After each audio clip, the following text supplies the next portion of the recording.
Hi there, welcome to another of my reviews of Tai Lopez's 67 steps. I'm going through each step, and today we're up to step number 16. And this one, yesterday, or the previous one, 15, was about Descartes. This one is about Rousseau, who's a Swiss philosopher this time. We're making a small journey across the Alps. From France, and Rousseau is famous, of course, as being a Renaissance man, and that's what this is about. And trying to think about I should have thought about this before. How to start. History is a great simulation machine. You're given a lot of opportunities through learning history about what's happened before, what works and what doesn't. And some of the great thinkers have been what we call a Renaissance man. A Renaissance man is somebody who, also called a polymath, by the way. I think Renaissance man's a bit out of vogue. Polymath. Somebody pulls in information and skills across a wide range of topics and categories.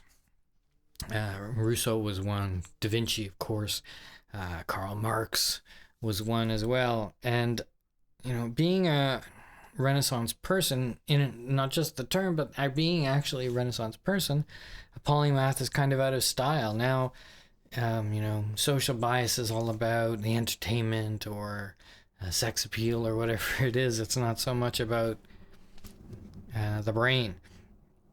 But if you look at the people who are behind, a lot of large organizations, they are Renaissance people. They are pulling things from a wide range of sources, and that's what this is about, why they're doing that, and how this can help you. Step number one, maybe there is only one step. Step number one, read widely. Don't be worried about the category. If you're working in, if your goal is to set up a restaurant, don't only read books about a restaurant business. Read widely, but read the best. So this is one of Ty's things. He's got the book list. Don't just read anything. Read the best. And one of the things, maybe your practices are right, but the thing that's holding you back is the raw ingredients, and reading from a wide range of categories gives you raw ingredients to create. You can't just sit in a vacuum in your room and come up with some amazing idea, because you won't have enough vision. You'll be a cog. You won't understand the wider machine. And, or maybe it's not just reading, because you have these facets of a human life that you want to encompass. Playing a musical instrument, does a lot of things to the brain, very different.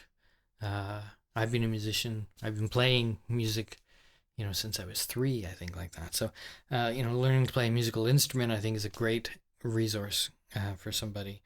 Learning to speak another language.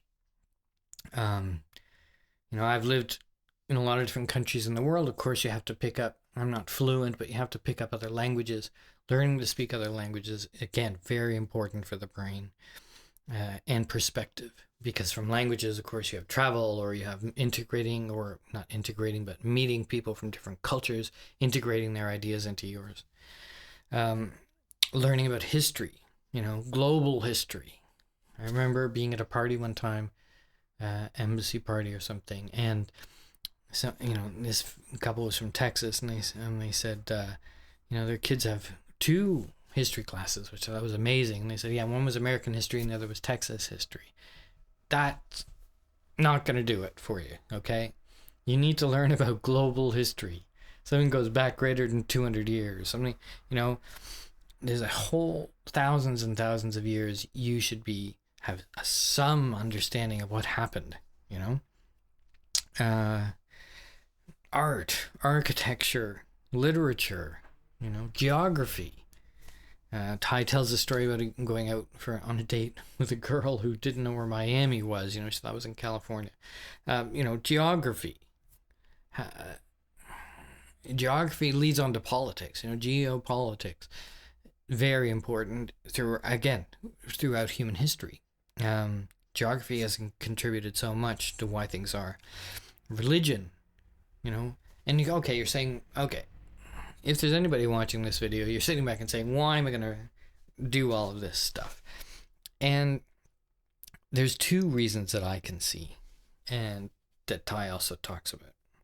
This in particular one, maybe I'm going to talk more about my stuff than Tai stuff, because this is something I strongly believe in, being a Renaissance person. But one of the things is that increases your ability to communicate to other people, you know, to be a nuanced person, you know, to be somebody that other people want to talk to be able to talk to other people about their interests. These things are really, really important. To be able to argue and to understand all sides of an argument, you know. I remember going to a dinner party. It was a company party, and the boss of this particular company was a real wine aficionado. And I love wine myself. And, you know, I tried to learn about wine as much as possible, but the guy sitting next to me, he knew nothing about wine. And this sounds elitist now that I'm talking about it, but, you know, he handed him the bottle of wine. And, you know, we were at a fancy restaurant. You know, a lot of fancy restaurants, you get these massive glasses and you put a little bit in. But he literally poured half a bottle of wine. And he was sitting right across from the boss. And I was sitting next to him. And I know for a fact that that put the boss off this guy, you know. Have some awareness of the right things to do, how to talk about something. You know, I'm not saying you have to understand everything about it, but have some knowledge. But when Tai talks about this, he's not saying, you know, be a jack of all trades. It's not to be a professional in these things or a know-it-all, even worse, a know-it-all, or even worse, a dilettante who knows little and thinks they knows it all. You use this knowledge to fuel your primary focus, you know. This goes back to something we talked about before, but don't be fooled into thinking that your choices in life are so many as far as your purpose. But you can bring in all of these things to your primary focus. And one of the reasons for this is what they call the edge effect. You know, life is most abundant at the edge, you know, where the forest meets the meadow, where at a reef, where the sea meets the land, you know. Life's not the most abundant in the middle of the ocean or the middle of the forest. And it's where ecosystems and some say ideas collide, you know. That's why the city is more vibrant and more development happens in the city than the countryside. You know, there's more of a budding up of ideas. And so that's what this is about. Become a Renaissance person, please. The world needs more Renaissance people. Learn a musical instrument, whatever. So his question was, what area are you weakest in? You know, art, history, music, language, travel, geography, whatever, politics, religion. What do you know really nothing about, or you don't know enough about? Read something about it.